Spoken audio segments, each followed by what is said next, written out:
নমস্কার। যুক্তি তর্ক সঙ্গে অর্কয়ে আপনাদের স্বাগত। আপনাদের সঙ্গে আমি অর্কপ্রভু সরকার।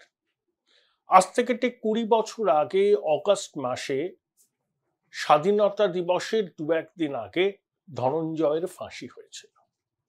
আমার মনে আছে ফাঁসির দিন সারা রাত ওই যেখানে ফাঁসি হয় আলিপুর জেলের সামনে আমরা অনেকে ছিলাম। আমি অবশ্য আমার কাজে ছিলাম। 17ই অগাস্ট এ রাজ্য থেকে প্রকাশিত সবকটি সংবাদপত্রে ধনঞ্জয়ের ফাঁসির আগের দিন, ফাঁসির সময় কি হয়েছিল ইত্যাদি বিস্তারিত বিবরণ বেরিয়েছিল এবং যে শববাহী গাড়িটিতে করে ধনঞ্জয়ের মৃতদেহ জেল থেকে নিয়ে যাওয়া হয়েছিল সৎকারের জন্য, ধনঞ্জয়ের দুটো পায়ের ছবি সবকটি কাগজের প্রথম পাতায় ছাপা হয়েছিল। সেটা নিয়ে অনেকে অনেক রকম মন্তব্য করেছিলেন এবং সেই আবহেই দেখেছিলাম সেদিনকে রাত্রে, মানে ফাঁসির দিন মধ্যরাত্রে, যারা ফাঁসির বিরোধী নীতিগতভাবে এপিটিআর, সুজাত বত্র, রঞ্জিত সুর প্রমুখ এরা মোমবাতি মিছিল করেছিল। ধনঞ্জয়ের গ্রামেও গিয়েছিলাম, জানেন, হতদরিদ্র পরিবার, বেশ কয়েকটি ছোট ছোট ছেলে মেয়েকে দেখেছিলাম, চালের খুদ খাচ্ছে কার্যত তারা, অত্যন্ত দরিদ্র পরিবার। ধনঞ্জয়ের ফাঁসি নিয়ে অনেক বিতর্ক আছে। তৎকালীন মুখ্যমন্ত্রী বুদ্ধদেব ভট্টাচার্য এবং তার স্ত্রী মীরা ভট্টাচার্য প্রকাশ্যে নানা সভা সমিতিতে ধনঞ্জয়ের ফাঁসির পক্ষে সওয়াল করেছিলেন। শেষ পর্যন্ত তৎকালীন রাষ্ট্রপতি এপিজে আব্দুল কালাম ধনঞ্জয়ের প্রাণ ভিক্ষার আর্জি খারিজ করে দেন। ধনঞ্জয়ের পরেও কি ফাঁসির ঘটনা কমেছে? তারপরে তো নির্ভয়া হলো। এখনো তো স্ট্যাটিস্টিক্স বলে প্রতিদিন নাকি গড়ে 90টির বেশি ধর্ষণের ঘটনা ঘটে এই রাজ্যে। মনমোহন সিং এর সরকার নির্ভয়া কাণ্ডের পর জাস্টিস ভার্মাকে দিয়ে সবকিছু খতিয়ে দেখার কথা বলেছিলেন। অত্যন্ত স্ট্রিনজেন্ট ল তৈরি হয়েছিল। নির্ভয়ার নারকীয় হত্যাকাণ্ডের অপরাধীদের বেশ কয়েকজনের ফাঁসিও হয়। কিন্তু ফাঁসি কি ধর্ষণ রোধের একমাত্র কার্যকরী ব্যবস্থা? সুপ্রিম কোর্টের স্বনামধন্য বিচারপতি PN ভাগবতী বলেইছিলেন যে death sentence does not act as a deterrent of rape, এবং তিনি এটাও বলেছিলেন ফাঁসির সাজা পায় গরিব মানুষেরা। বিত্তশালীরা বড় বড় আইনজীবী নিয়োগ করে আইনের ফাঁক ফোকর দিয়ে গলে বেরিয়ে চান। তাই ধর্ষণ এবং ধর্ষণের পরে খুন, এই ধরনের নারকীয় অত্যাচার বন্ধ করতে ফাঁসি যে একমাত্র পন্থা, সেটা কি আমরা বুক ঠুকে বলতে পারি?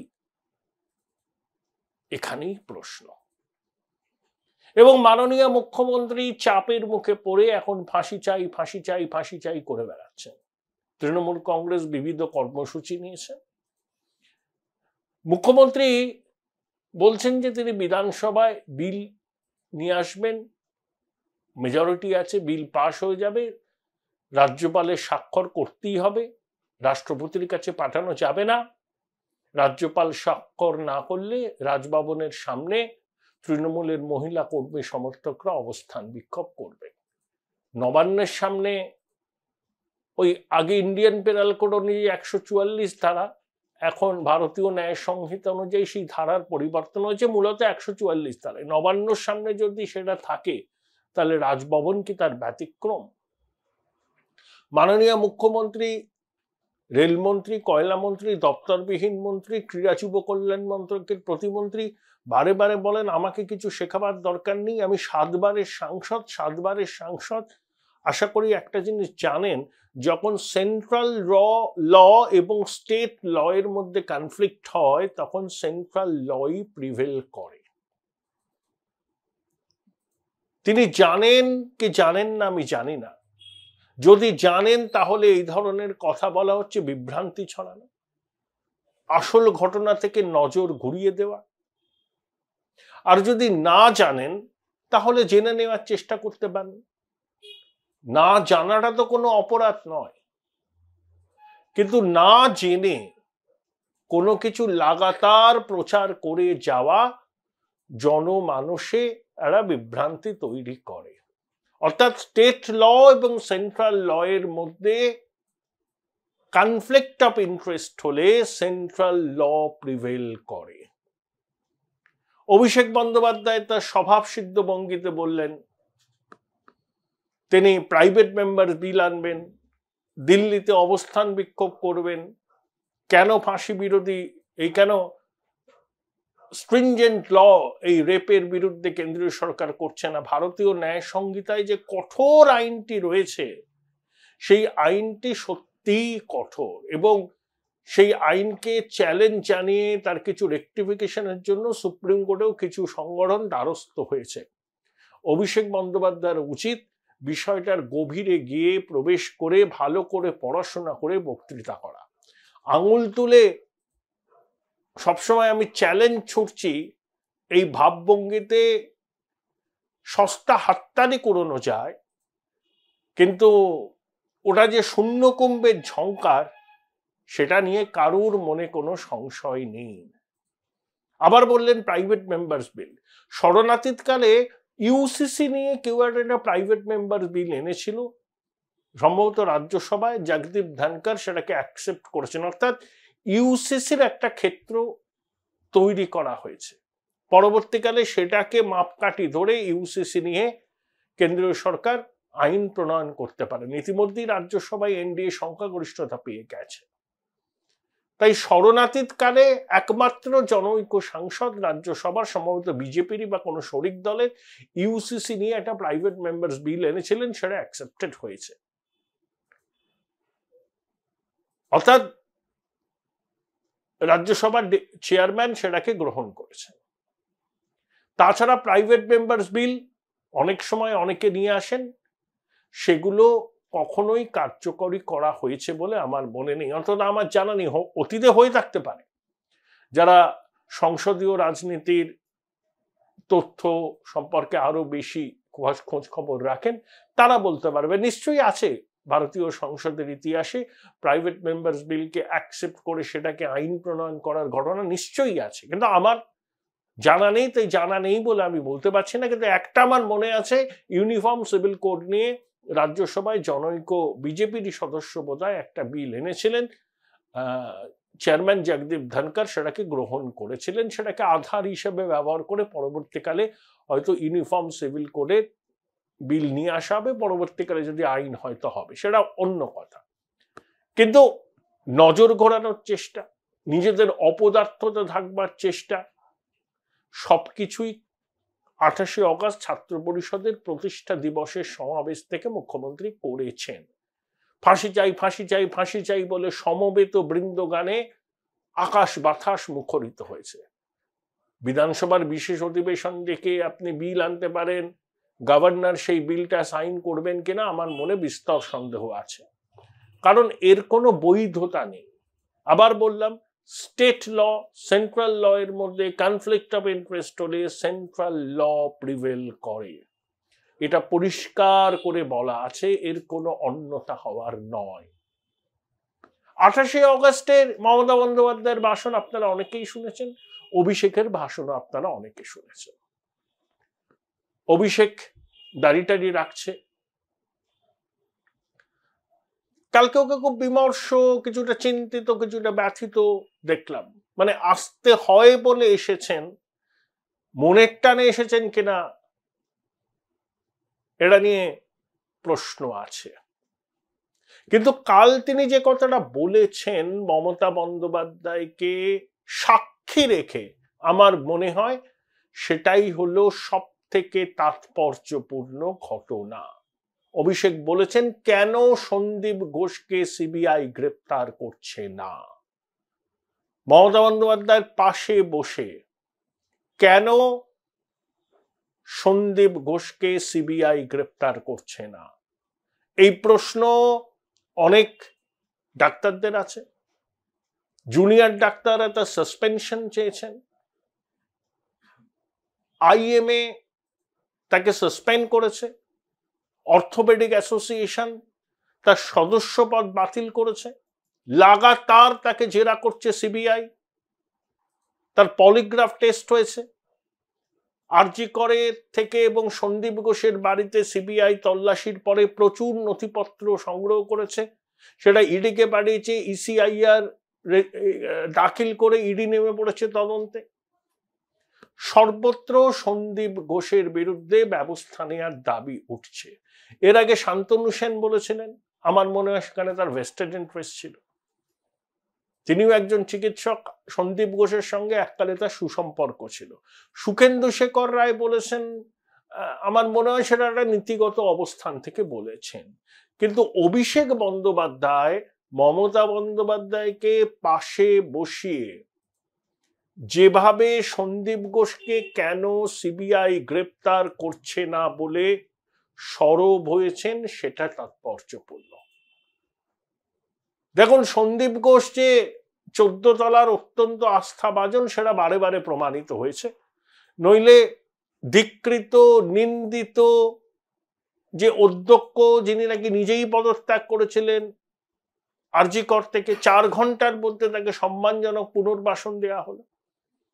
মুখ্যমন্ত্রী বললেন নির্যাতিতার বাড়ি থেকে বেরিয়ে, ওর তো পরিবার আছে, অত্যন্ত আহত হয়েছে, ভেঙে পড়েছে, ওকে আমরা ছাড়বো না, অন্য কোথাও পাঠাবো। তারপরে ন্যাশনাল মেডিকেল কলেজের অধ্যক্ষ হলেন।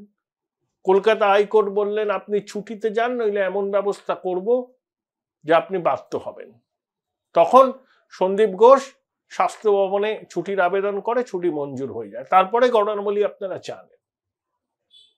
মুখ্যমন্ত্রী জুনিয়র ডাক্তারদের প্রচ্ছন্ন হুমকি দিলেন, বললেন আমি ব্যবস্থা নেব না, কিন্তু এফআইআর করলে পাসপোর্ট তো পাবে না, কেরিয়ার ক্ষতিগ্রস্ত হবে।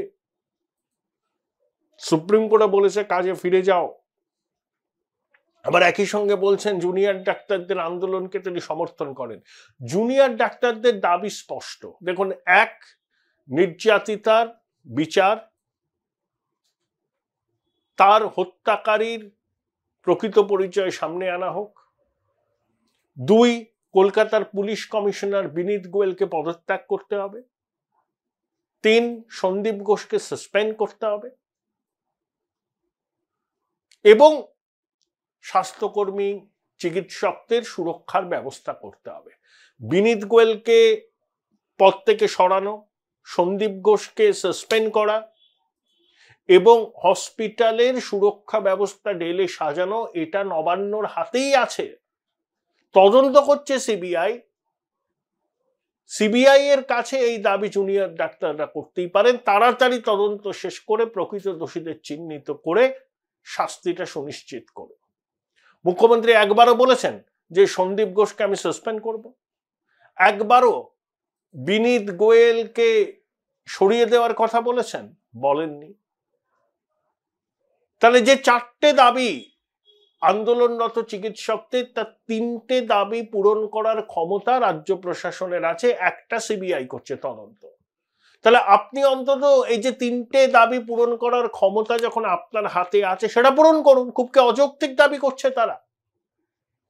Join Indian Institute of Hotel Management now. Right choice, right decision. Police commissioner মাননীয় বিনীত গোয়েল মশাই, আপনি একবারের জন্য সন্দীপ ঘোষকে জিজ্ঞাসাবাদ করেননি, যাকে সিবিআই লাগাতার জিজ্ঞাসাবাদ করছে। তার পলিগ্রাফ টেস্ট পর্যন্ত হয়েছে। যে ভাইরাল ভিডিও ঘটনার দিন প্রকাশ্যে এসছে, আপনার কালিগ ডিসি সেন্ট্রাল ইন্দিরা দেবী বললেন 40 ফুট কর্ডন করা হচ্ছিল, 11 ফুটে সবাই ঘোরাফেরা করেছে। অক্ষম যুক্তি কত রকম হতে পারে। নির্যাতিতার পরিবারের লোকজনও ইন্দিরা দেবীর এই বয়ান মানতে চায়নি। তারা বলেছেন আমরা হাতে পায়ে ধরেছিলাম, ওখানে গিয়ে আমার মেয়ের মরা মুখটাকে একবার দেখতে দাও। কেউ কথা শোনেনি, কেউ কথা রাখেনি। এখন ইন্দিরা দেবী এই ধরনের ব্যাখ্যা দিচ্ছেন, এই ব্যাখ্যা কি আদৌ গ্রহণযোগ্য হচ্ছে? তাকে বলতে বলা হয়েছে, ব্যাখ্যা দিতে বলা হয়েছে, তিনি দিচ্ছেন। তারা আর কি বা করণীয় আছে? সবাই তো আর দময়ন্তী সেন হন না। ইন্দিরা দেবীও চেনা পথের পথিক, বাঁধা গতের বাজনা। তার কি আর এক্সপেক্ট করবো তার কাছ থেকে? তার নির্যাতিতার মা বলেছেন যে ইন্দিরা তো একজন মেয়ে, মাতৃশক্তি, সে কিভাবে এই কথাগুলো বলল? বিনীত গোয়েল যেভাবে আই অ্যাম অ্যাংরি করলেন, সাংবাদিক যে বৈঠক করেছেন সেই বৈঠকে তার বক্তব্যের মধ্যে সংবেদনশীলতার ছিটেফোঁটা ছিল। আপনার দলের মধ্যে থেকে প্রশ্ন উঠছে, প্রশাসনের মধ্যে থেকে প্রশ্ন উঠছে, কিন্তু বিনীত গোয়েলকে আপনি এখনো সরাননি। এটা আপনার ইগো, আপনার জেদ, আপনার অহমিকা। তার জন্য আপনি পপুলার ডিমান্ডকে মর্যাদা দিতে রাজি হচ্ছেন না। সেই প্রেক্ষিতেই এই অভিষেকের এই বক্তব্য। মমতা বন্দ্যোপাধ্যায় পাশে বসে আছেন, একটা ছবি বেরিয়েছে আনন্দবাজার পত্রিকায় আজকে ভিতরের পাতায়, অভিষেক আর মমতার ছবিটা খুব সিগনিফিকেন্ট। অনেক সময় বলা হয় না যে ছবি অনেক কথা বলে, কথা কিছু কিছু বুঝে নিতে হয়, সে তো মুখে যায় না বলা। আনন্দ আশ্রমের সেই বিখ্যাত গান আপনার মনে আছে? এই ছবিটা দেখে আমার সেটাই মনে হলো।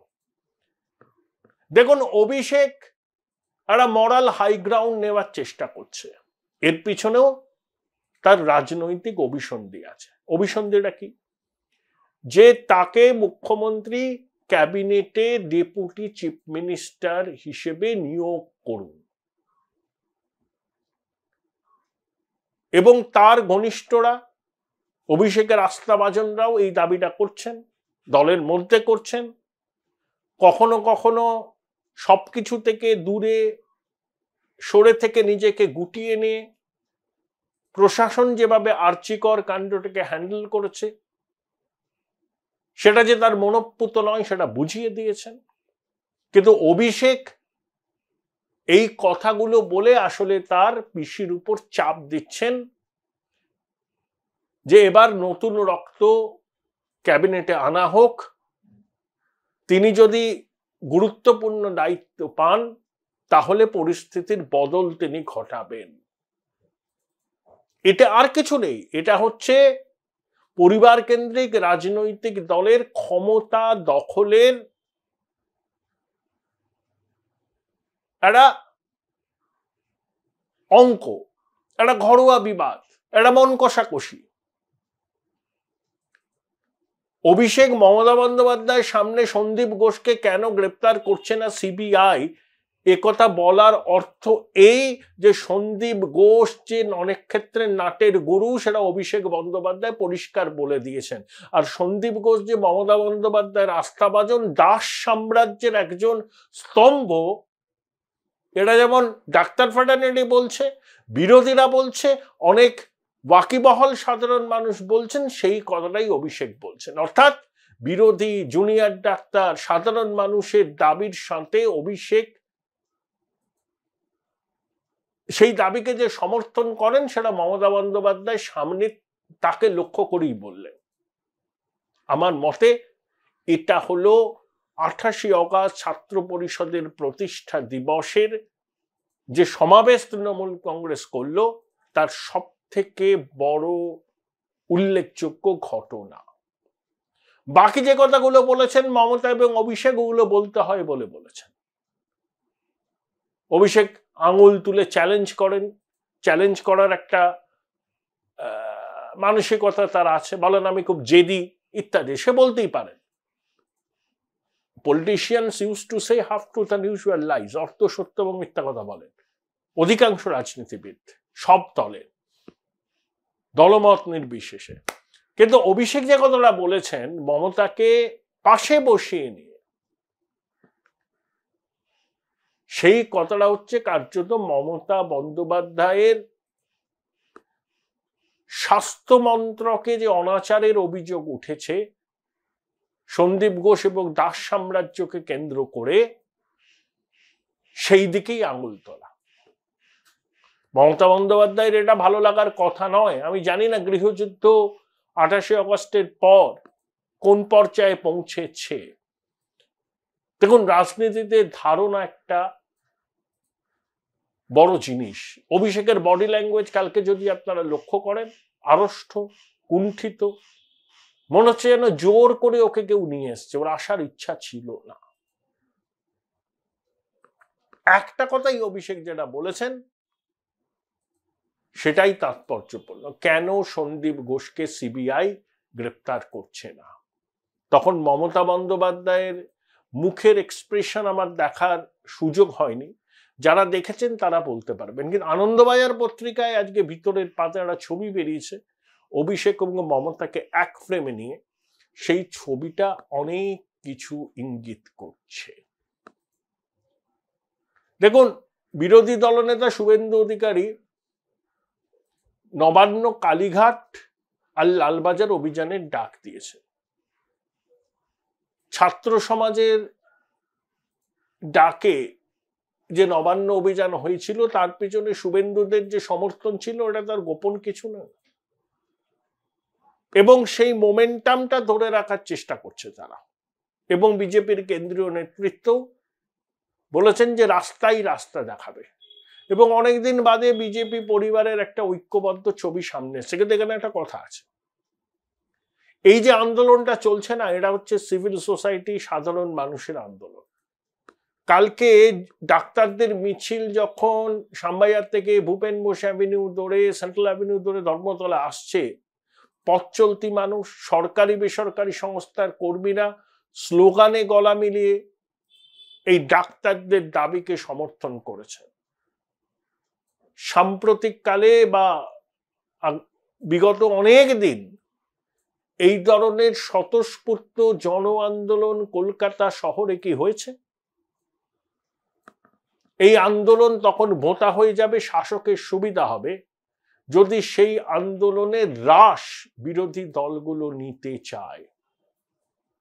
আমি বারবার বলছি, বিরোধী দলগুলো যদি এর মধ্যে ঢুকে এই জন আন্দোলনকে অ্যাপ্রোপ্রিয়েট করার চেষ্টা করে, সুবিধা শাসক দলের হবে।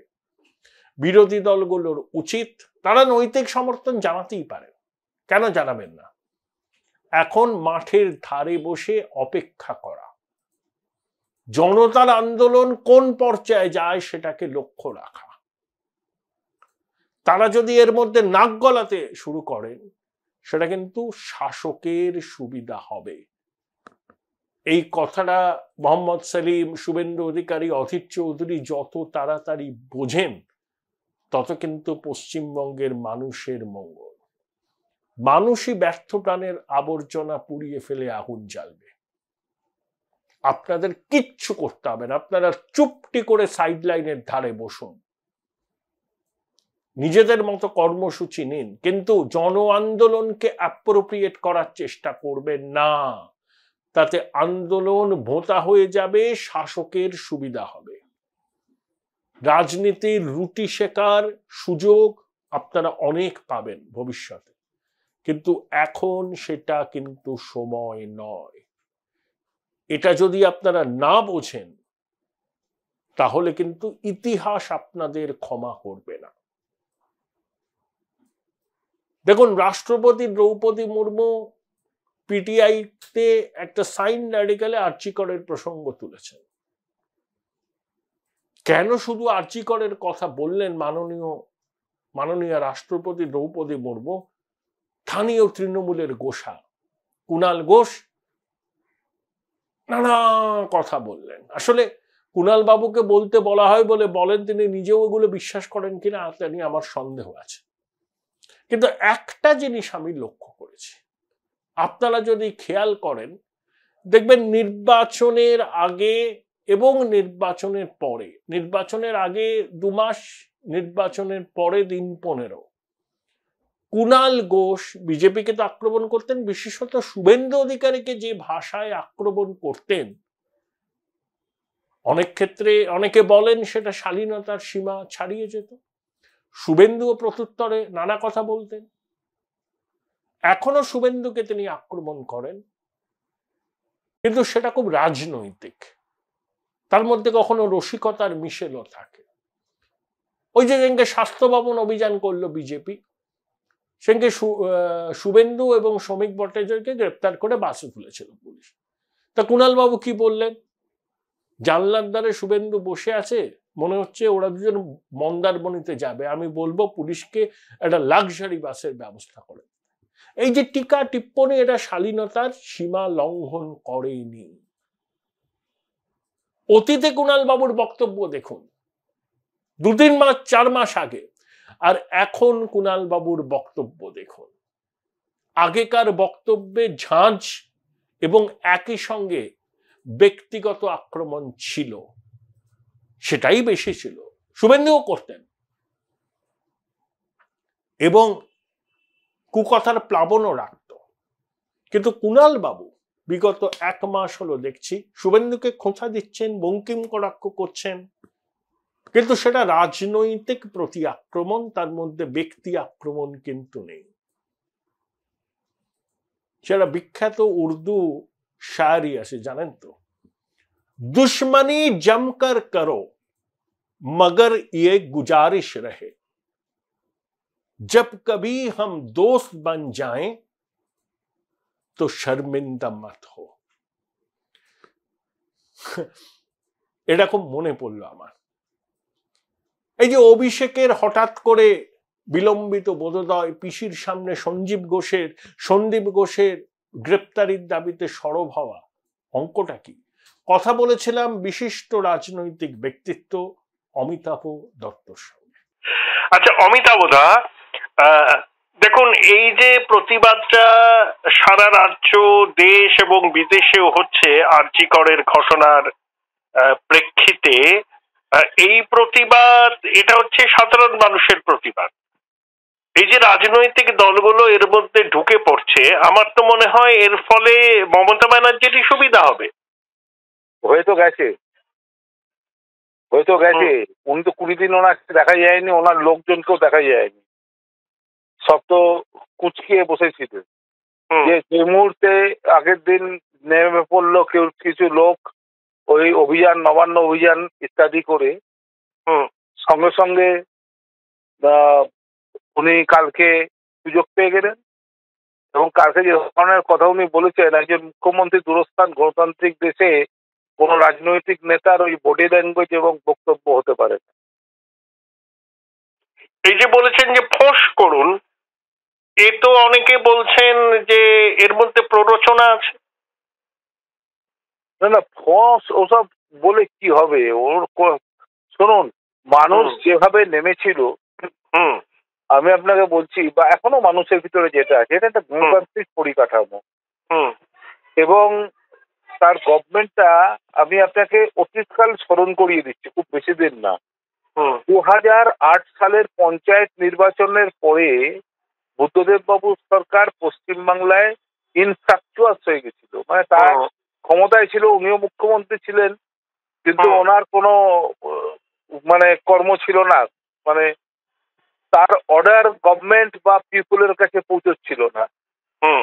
তাহলে গণতন্ত্রে যদি ক্ষমতা, যদি মানুষ হেরে যায়, যেমন আপনি আজকের উদাহরণেই নরেন্দ্র মোদী এই নির্বাচনের আগে যে ক্ষমতাশালী ছিলেন, এখন সেই ক্ষমতাশালী নন, শুধুমাত্র পার্লামেন্টের সংখ্যার হিসেবে নয়, পাবলিক সাপোর্ট গণতান্ত্রিক দেশে তার নেতৃত্বের উপরে বিরাট প্রভাব বিস্তার করে।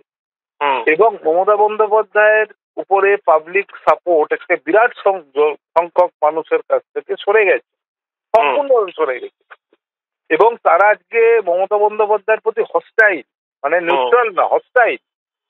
এবং আমি নিজে আপনাকে বলছি যে ও মধ্যবিত্ত বাঙালি শিক্ষিত মহিলারা যেভাবে এজিটেটেড হয়েছে, এটা বোধহয় কোনোদিন বাঙালি এরকম এক্সপেরিয়েন্স করেনি যেভাবে হয়েছে। এখন সেটা সর্বাত্মক, সর্বব্যাপী, সমস্ত জাত ধর্মের মধ্যে গেছে কিনা এটা সময় বলবে। তবে তৃণমূল কংগ্রেস তার সাপোর্ট বেস ইরোড করেছে। সেখানে মমতা বন্দ্যোপাধ্যায় তো তার ক্ষমতার পরিমণ্ডলীটা অনেকটা ছোট হয়ে এসছে, তিনি ক্ষমতায় থাকলেও। জুনিয়র ডাক্তাররা পরিষ্কার বলেছে দাবি না মানা হলে আন্দোলন প্রত্যাহার নয়। মমতা বন্দ্যোপাধ্যায় বলেছেন যে তিনি কোনো ব্যবস্থা নেবেন না, কিন্তু একটা প্রচ্ছন্ন বার্তাও আছে। না, উনি কোনো ব্যবস্থা নিতে পারবেন না। দেখুন, উনি যে কথাগুলো বলছেন, আমি তৃণমূলের লোকেদের বিভিন্ন জায়গায় দেখছি, না আমরা গণতন্ত্র আমরা তোমাকে করতে দেই,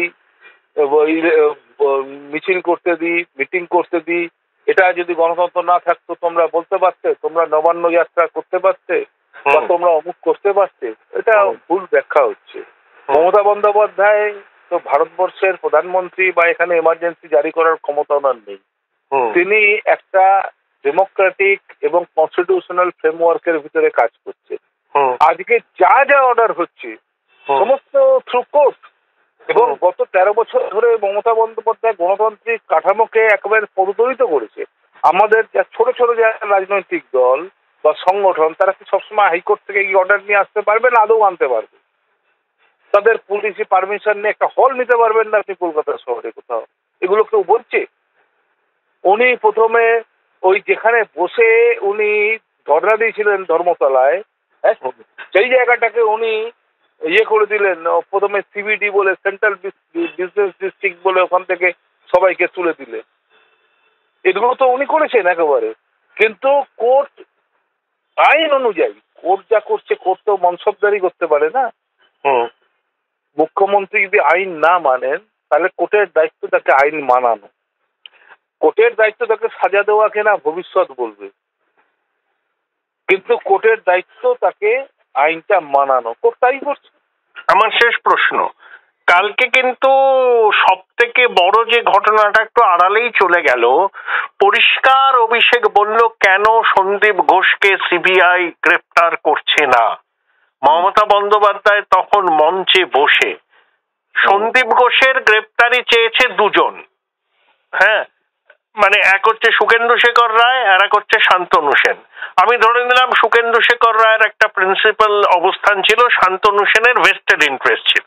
কিন্তু অভিষেক যেভাবে সিবিআই কেন গ্রেপ্তার করছে না সন্দীপ ঘোষকে মমতা বন্দ্যোপাধ্যায়ের সামনে দাঁড়িয়ে বললেন, তো আমার মনে হলো তো কার্যত পিসিকে চ্যালেঞ্জ করলো।